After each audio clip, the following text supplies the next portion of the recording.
এই যে আমার নতুন অফিস, দেখছো নতুন অফিসে সবকিছু সারাইছি। এই চেয়ারটা এখনো পর্যন্ত রেখে দিছে, এটা নাকি আমার এই করতে হবে, কেটে উদ্বোধন করতে হবে। এটা কোনো কথা? অফিসে এতগুলো স্টাফ কেন রাখছি? এই চেয়ারটা যদি আমার কাটা লাগে, দেখো বন্ধুরা কিভাবে কাটছি আমি, কত কষ্ট হচ্ছে।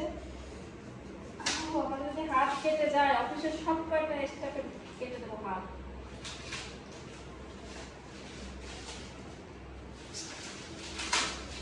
আমার অফিসের স্টাফরা খুবই ভালো,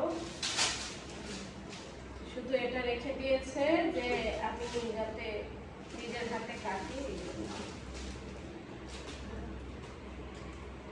বন্ধুরা কেমন লাগছে বলো আমার নতুন অফিসে?